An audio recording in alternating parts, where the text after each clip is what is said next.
Hello guys, welcome to my channel civil engineering chapter wise.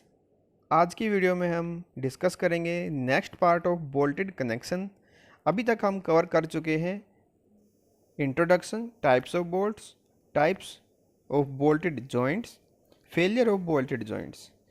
इनको हम cover कर चुके हैं अपनी प्रीवियस वीडियो में। इस वीडियो में हम डिस्कस करेंगे permissible stresses in bolts, specification and assumptions of bolts as per IS 800, strength and efficiency और डिज़ाइन ऑफ बोल्टेड जॉइंट्स। ये हम नेक्स्ट वीडियो में न्यूमेरिकल के थ्रू क्लियर करेंगे। ओके, इस वीडियो में हम ये तीन टॉपिक को अच्छे से डिस्कस करेंगे। वीडियो को स्टार्ट करने से पहले जो भी मेरे चैनल पे नए हैं वो प्लीज़ मेरे चैनल को सब्सक्राइब कीजिए। साथ ही साथ आप बेल आइकन को ज़रूर प्रेस कीजिए ताकि मेरी आने वाली सभी वीडियो का नोटिफिकेशन आपको मिल सके और आप इसका बेनिफिट ले सकें। आइए स्टार्ट करते हैं परमिसिबल स्ट्रेसेस से। परमिसिबल स्ट्रेसेस आखिर होते क्या हैं? डिज़ाइन स्ट्रेसेस, इन्हीं को ही बोला जाता है। ये वे स्ट्रेसेस होते हैं जो कि अलाउ किए जाते हैं किसी भी स्ट्रक्चरल मेंबर में।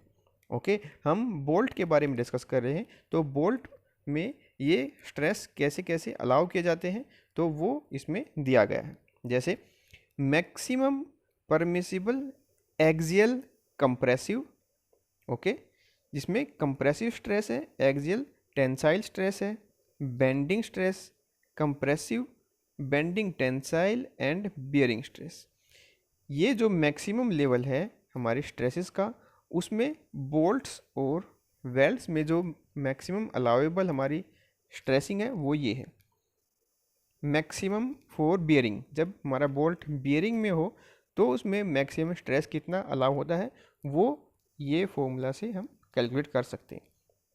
ओके, इसमें एफ यू हमारा क्या होता है? Ultimate tensile stress. Ultimate tensile stress का मतलब क्या होता है? किसी भी स्ट्रक्चरल मेंबर, या आपका प्लेट हो या बोल्ट हो या आपका नट या रिवेट हो, कुछ भी हो, उन सभी का एक ग्रेड होता है। जैसे FE 500, ओके, FE 415, 410, ओके, तो ऐसे उनकी ग्रेड होती है। तो ये जो हमारी कंप्रेसिव स्ट्रेंथ होती है उस स्ट्रक्चरल मेंबर की, तो इसको बोला जाता है अल्टीमेट स्ट्रेस। ओके, इसकी वैल्यू हमें FU के प्लेस पे पुट करनी है। जैसे FE 400 को हमने यहाँ पे पुट किया 2.5 इंटू 400 डिवाइड बाई 1.25। 1.25 इसमें क्या है? ये है पार्शियल सेफ्टी फैक्टर। ओके, इससे जब हम सोल्व करेंगे तो जो हमारी वैल्यू आएगी वो हमारी अलाउेबल स्ट्रेस होगा बियरिंग में। ओके, समझ गए होंगे उम्मीद है। ऐसे ही जब हम नेक्स्ट टेंशन की बात करें तो उसमें अलाउेबल स्ट्रेस कितना होता है? उसमें होता है ये फॉर्मूला से 0.9 FU डिवाइड बाई 1.25। आपको पता है 1.25 हमारा पार्शियल सेफ्टी फैक्टर है और FU आपको पता है ये 400 या 500 या जो भी हमें न्यूमेरिकल में इसकी वैल्यू गिवन हो वो हमें इसमें पुट करना होता है। ठीक है, ये दो थे हमारे बियरिंग और टेंशन में। अब आता है maximum permissible shear stress. Shear stress के केस में हमारा ये फॉर्मूला हम यूज़ करेंगे FU divide by √3 into 1.25। Okay, clear है? ओके, अब हम नेक्स्ट चलते। Bolts welds can be hold up to ultimate stress without the danger of large deformation. Okay, इसमें क्या बताया गया है? जो हमारे बोल्ट्स और वेल्ड्स जो हमारे कनेक्शन में होते हैं उसको हम अल्टीमेट स्ट्रेस तक ले जा सकते हैं बिना किसी खतरे के डिफॉर्मेशन। इसमें डिफॉर्मेशन हम कंसिडर नहीं भी कर सकते। ठीक है, बट रिवेट के केस में ये हम कंसिडर जरूर करते हैं।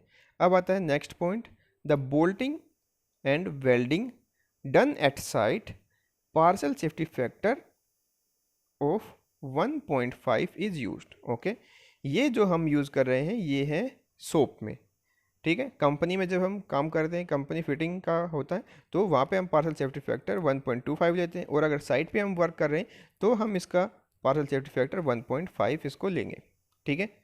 आइए आगे चलते हैं। अब आते हैं design specifications as per IS 800-2007। Okay, अब ये देखिए, ये हमारा एक लैप जॉइंट है। फर्स्ट ये आप देख सकते हैं जिसमें एक रिविट लगा हुआ है, ठीक है। सेकंड ये है हमारा बोल्ट। रिवेट के बारे में हम डिस्कस कर चुके हैं प्रीवियस चैप्टर में, इसमें हम बोल्ट के बारे में स्टडी कर रहे हैं। अब इसमें हमें एरिया हम कैसे लेते थे, रिवेट के केस में हम एरिया लेते थे diameter of shank of rivet into thickness of this plate. तो ये होता था हमारा जो कि डायमीटर इनटू थिकनेस हमारा होता था एरिया, ओके। बट अब हम डिस्कस कर रहे हैं बोल्ट के बारे में। तो बोल्ट के बारे में हमारा डायमीटर ये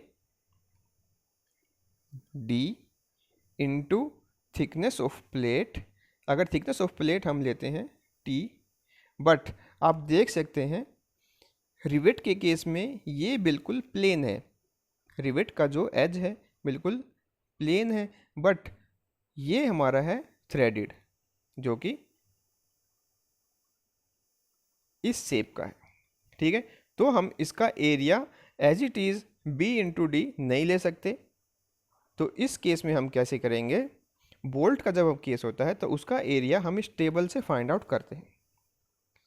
टेबल या तो आपको न्यूमेरिकल में गिवन होगी या फिर आप अलग मेथड है उसको भी मैं बताऊंगा। देखिए, जब बोल्ट का आपका साइज 12 mm का है डायमीटर, तो उसका टेंसाइल एरिया हम ये लेंगे, ठीक है, 84.3। 16 mm जब उसका डायमीटर है तो 157। ऐसे हम टेबल के अकॉर्डिंग उसका एरिया कैलकुलेट करेंगे कैलकुलेशन में, ठीक है। अगर आपको ये टेबल गिवन नहीं है, ठीक है, तो अब आप कैसे करेंगे, तब ये नोट आप देखिए, द टेंसाइल स्ट्रेंथ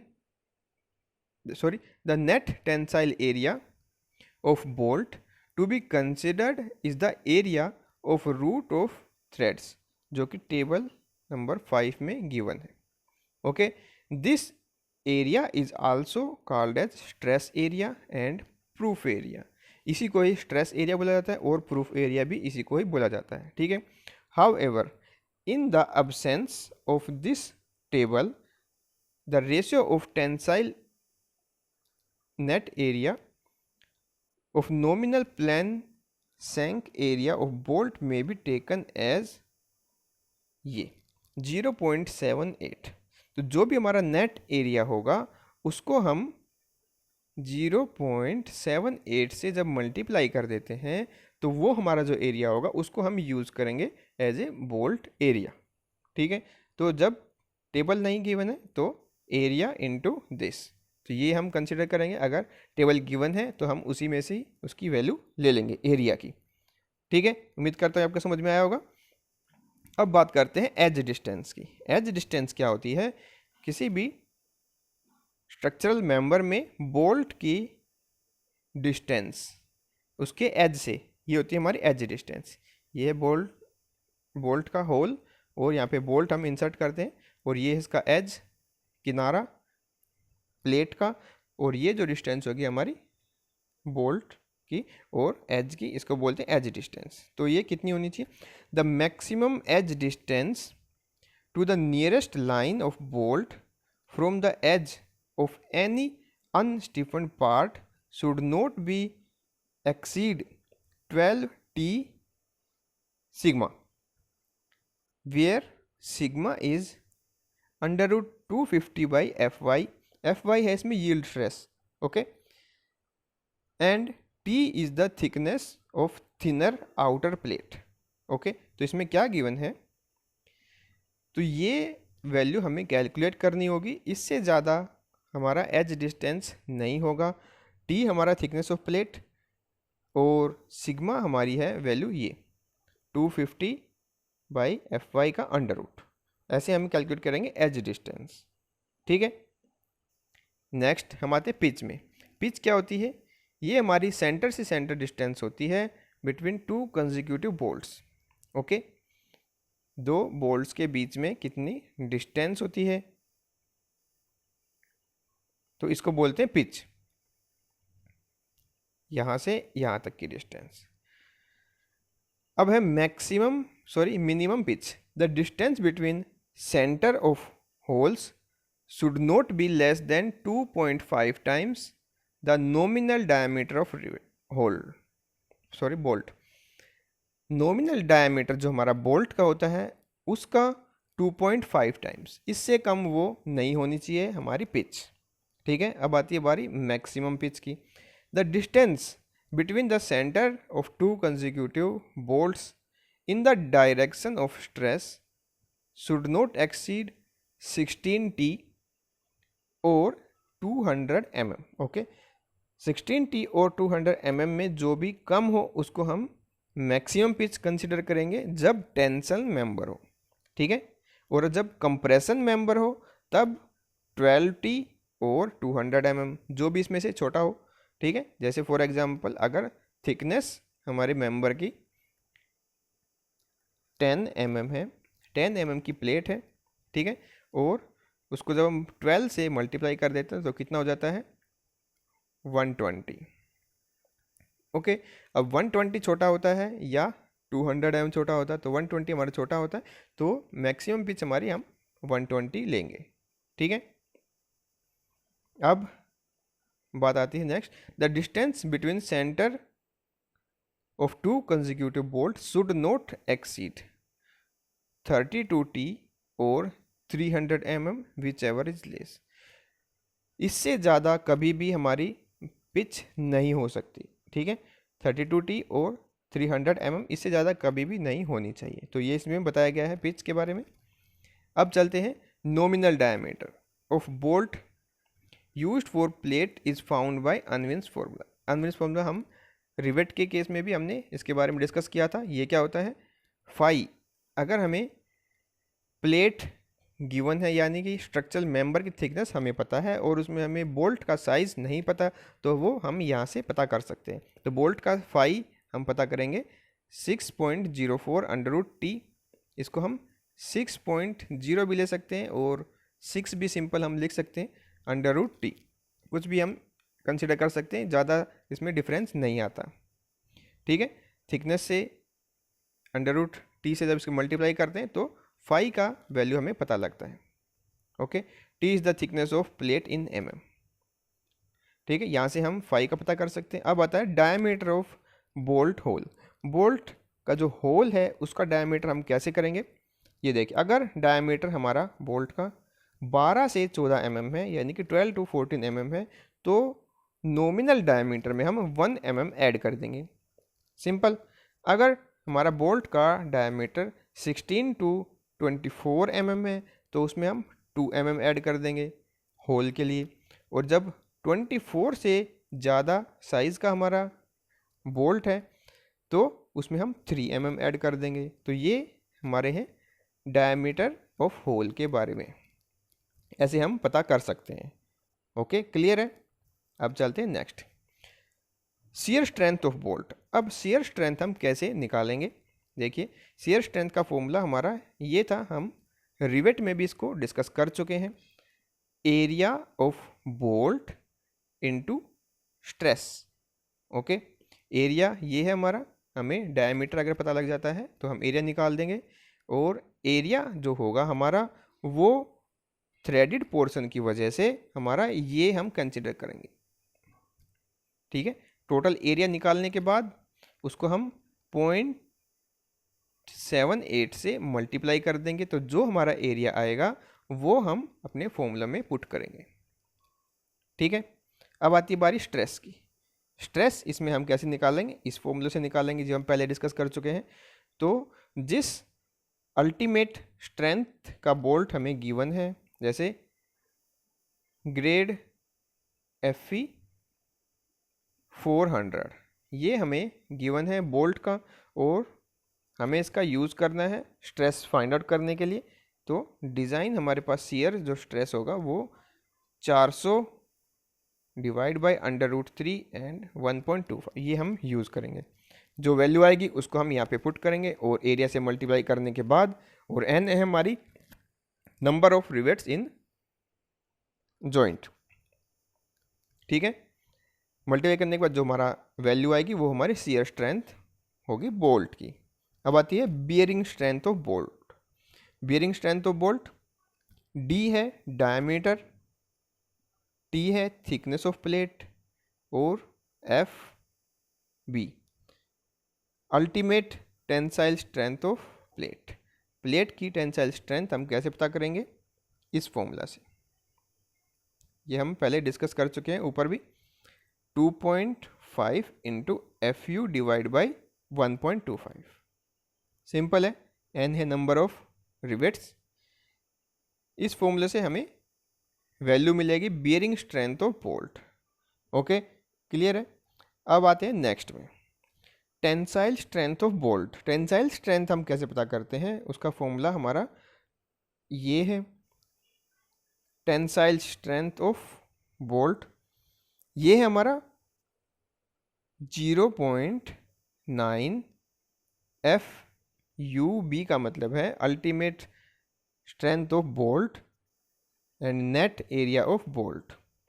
ठीक है, ये है नॉमिनल टेंसाइल कैपेसिटी। नॉमिनल एक होता है डिज़ाइन स्ट्रेंथ। तो इसमें डिफरेंस क्या होता है? नॉमिनल तो हमारा यहाँ से पता लगेगा।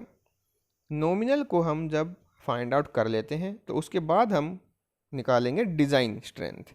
डिज़ाइन स्ट्रेंथ ऑफ बोल्ट होता है हमारा nominal tensile strength divide by partial safety factor. Partial safety factor हमारा ये था, तो इससे जब हम इसको मल्टीप्लाई करते हैं तो वैल्यू जो आएगी वो होगी हमारी design strength of bolt in tension. ठीक है, सिंपल चीज़ है। एक बार और इसको रिवाइज कर देते हैं हम। क्या है?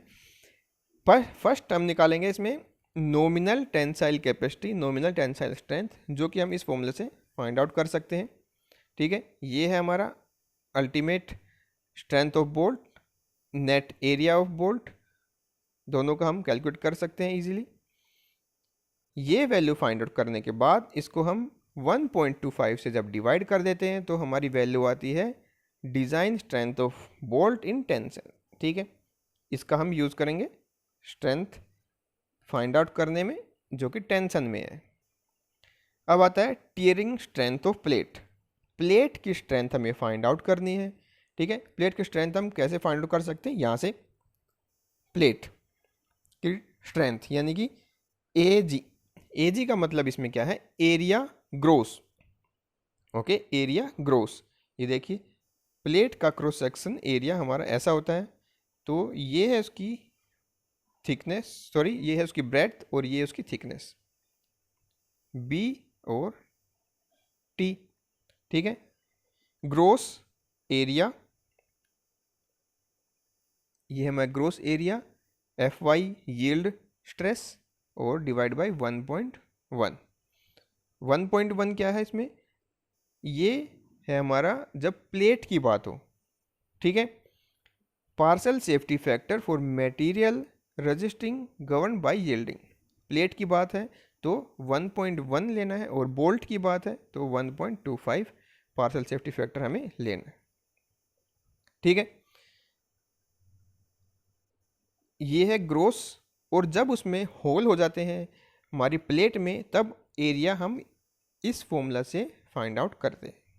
ठीक है, डिफरेंस पता लगा आपको? ये है ग्रोस जब उसमें होल नहीं होते हैं, ये है होल होने के बाद एरिया नेट।